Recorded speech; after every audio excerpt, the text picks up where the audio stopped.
Is the Smith & Wesson M&P a Glock killer? Let's get into it.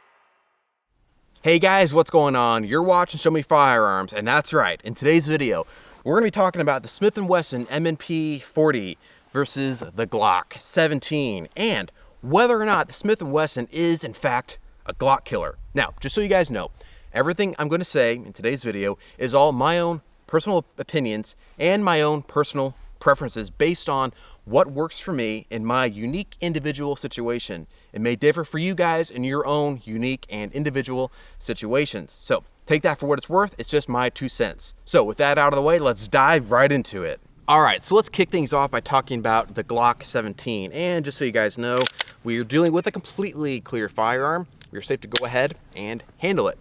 So let's start by talking about the pros, for me personally, that the Glock 17 has over the Smith & Wesson M&P 40. So first off, the texturing on the Glock's grip works better for me than it does on the Smith & Wesson M&P.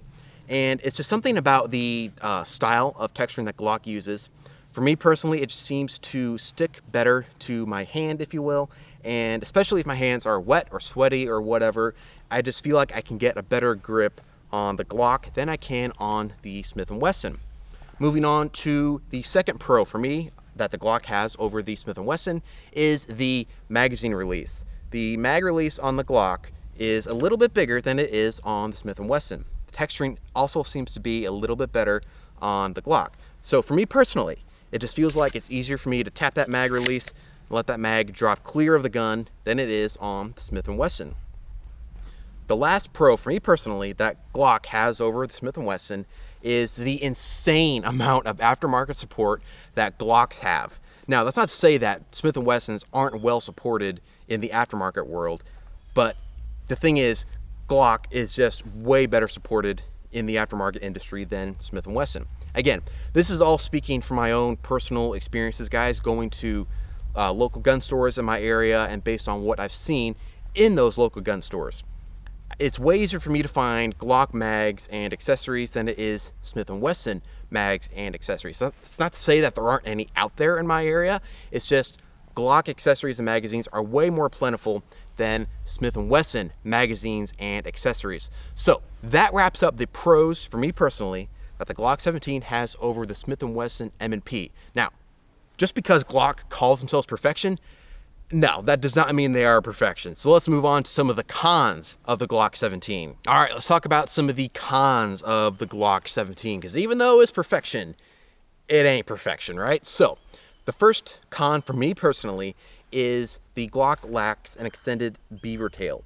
I personally kind of like the feel of having a longer beaver tail. That is totally a personal preference thing, and a lot of you guys may not like that extended beaver tail, and that's fine. But me personally, I kind of like to have an extended beaver tail. I just kind of like the way it feels. Now, most Glocks do come with extra back straps that you can add onto the rear of your grip, and those back straps will give you a longer beaver tail, and that's great. But the downside to those back straps is it changes the overall width of the grip itself. So when I have an extra back strap mounted on the Glock here, it just changes the way my hand wraps around the entire grip, and I don't really like having that thicker, wider grip.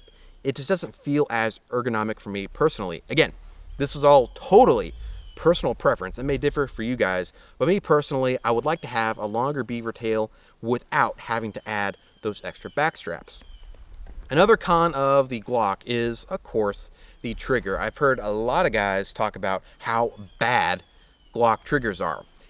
And yes, that is true in some situations. Like if you're just out here on the range, just doing target shooting, and you're just trying to go for quick shots, quick and accurate shots, then yeah, the heavy Glock trigger is kind of a downside. But think about it. If you're using this Glock like for self-defense, or if you're a police officer and this is your duty weapon, having that heavier trigger is actually a good thing, because if you get into a gunfight or some kind of stressful situation where you need to produce your firearm and potentially point it at someone, you're gonna want a little bit of heavier trigger, so that way the adrenaline just doesn't completely take over and cause you to fire off a round if you do not want to.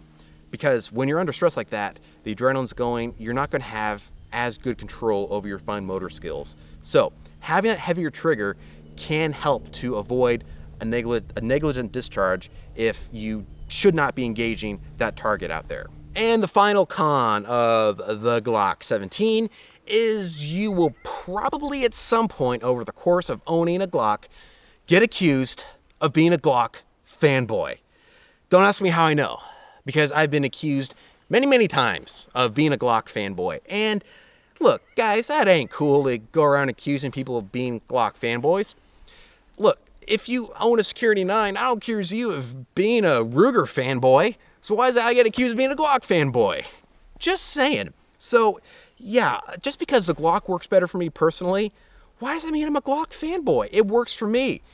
And that's what it's all about, is finding a gun that works for you. The Glock works great for me, so I use it. But a Canik may work great for you, and that's great. And I don't accuse you of being a Canik fanboy. So yeah, just don't go around accusing guys of being Glock fanboys. It ain't cool. And yeah, so just know, if you're gonna go out and buy a Glock, be prepared for the day when you inevitably get called a Glock fanboy. All right, so let's move on to the Smith & Wesson M&P 40. And again, guys, we are completely clear, safe to go ahead and handle this firearm. Now, if you guys remember back a couple months ago, we did a video when I first bought this Smith & Wesson M&P 40. And if you recall, we were having some issues with it. It wasn't feeding properly and stuff like that. That has since been totally fixed, guys. All I had to do was go out and pick up a new magazine, and that completely fixed all of our problems. So that old magazine that came with the gun was just worn out, just needed a new magazine. And since then, I've run hundreds of rounds through this off camera, and I've not had one single issue. So the Smith & Wesson is ready to rock and roll. So first off, pros of the Smith & Wesson M&P 40 for me personally. Look at this. We've got ourselves an extended beaver tail on the rear of the Smith & Wesson M&P 40. So that means that I can get my nice little beaver tail that I personally like the feel of without having to add extra back straps to the rear of the gun, thereby changing the overall width of the grip. So I really like that about the Smith & Wesson M&P. Another thing I like about the Smith & Wesson M&P is the sights on it. Now, it's kind of a bad example on this particular gun right here, because as you can see, we are missing our little white dots on our sights there, because this was a police trade-in, so it's probably had a bit of a rough life being carried every day and whatnot. So yeah, I need to get some replacement sights at some point.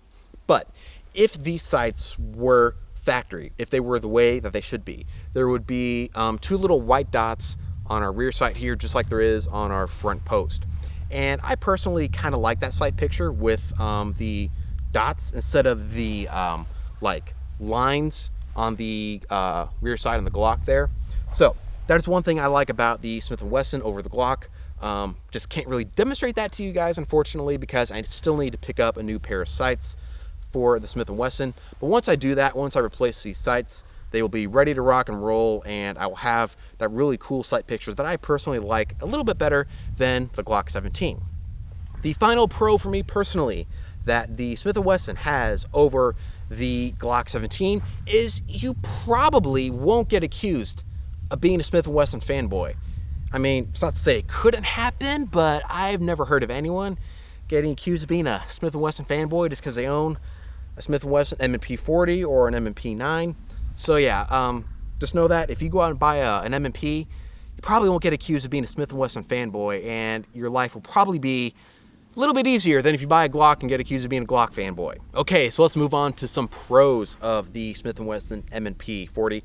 For me personally, first off is the texturing on the grip is way less aggressive than it is on the Glock, like we were talking about.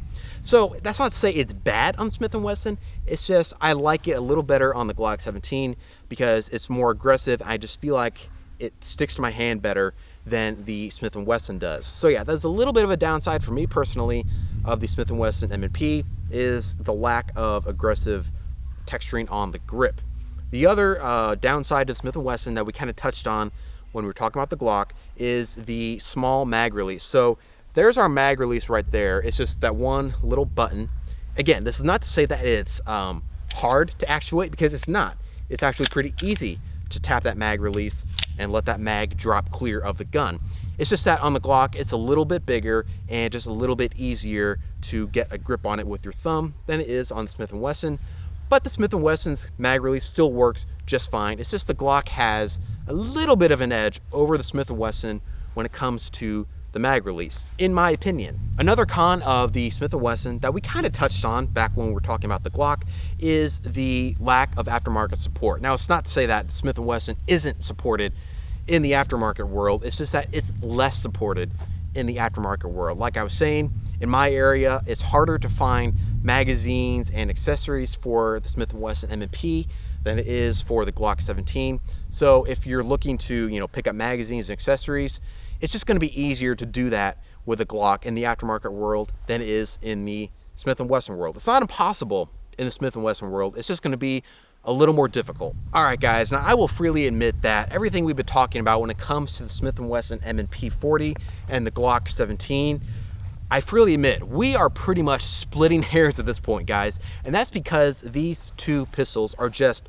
so close to one another. When I was planning out this video, I was really having to sit there for a long time, scratching my head, trying to think of something to say that would differentiate between these two firearms. And this is what I came up with. Just hair splitting. That's because these guns are just excellent little pistols, both of them, and I was having a really hard time trying to figure out exactly what was better on one versus the other. So with that said, let's talk about some of the areas in which these two guns are tied with one another. So the first way in which the Smith & Wesson and the Glock are tied is they both have an ambi slide release. So we got on both sides of our Smith & Wesson and our Glock 17. So if you're a left-handed shooter, that may be a selling point for you if you like to have a slide release on the other side of the gun. For me personally, it doesn't really factor into it because I'm a right-handed shooter, but if you're a lefty, that may be a great selling point for you that both of these pistols possess. So both the Smith & Wesson M&P and the Glock 17 have great texturing on the slides that really allow you to get a great grip on it to go ahead and rack your slide. So the Smith & Wesson, at least this one right here, only has texturing on the rear, whereas the Glock 17, this is a 5th gen, has it on both the rear and the front. So having texturing on the front of the gun really doesn't do anything for me personally. I just like to have it on the rear. I never really use the front of the gun to press check or whatever. But if you guys like to press check or what have you, it may be kind of nice having that texturing up front on the Glock. Now, I don't know if the newer models of, or new generations, I should say, of the Smith & Wesson have texturing up front or not. I haven't really looked, but this older one does not. It's just on the rear. But again, for me personally, I really don't care about having texturing up front. So as far as I'm concerned, these guns are tied when it comes to the texturing on the slides. Both pistols are also neck and neck when it comes to takedown. I'm not actually going to take these guns down on video here just to save time, but they both come apart with no tools required. There's no pins that pop out or anything that you could lose potentially. So takedown on both guns is extremely easy. No tools required, no pins that you could lose. So when it comes to takedown, both guns are also tied with one another. And the final way in which, as far as I'm concerned, the Smith & Wesson M&P 40 and the Glock 17 are tied with one another is their proven reliability. Both of these platforms have seen extensive police applications, and if that doesn't say anything about the reliability of these pistols, I don't know what else does, because as far as I'm concerned, when an officer uses one of these guns to defend not only his life, but the lives of the citizens around him, I think that says a lot about their reliability and their durability when these guns have been relied upon to save lives, guys. So I think that says a lot about their reliability. And again, in that area, they're both neck and neck with one another. Now, let's see both these guns in action. So let's get them loaded up and send some rounds downrange. Well, there you have it, guys. That is the Glock 17 Gen 5 versus the Smith & Wesson M&P 40. Now, again, I think both of these guns are just excellent pistols. They're both great platforms, and honestly, you can't go wrong with either one. Now, let's shut up and let's shoot both of these fine little pistols and see how well they perform. Got the Glock on the right and Smith & Wesson on the left.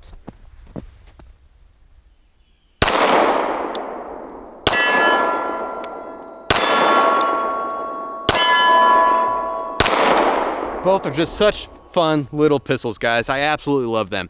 Thanks so much for watching Show Me Firearms, guys. I really appreciate you being here. Don't forget, as always, until next time, show me them firearms.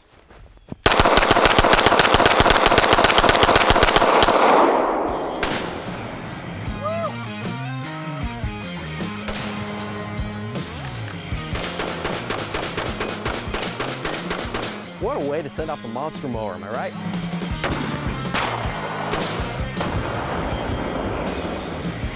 So much freedom!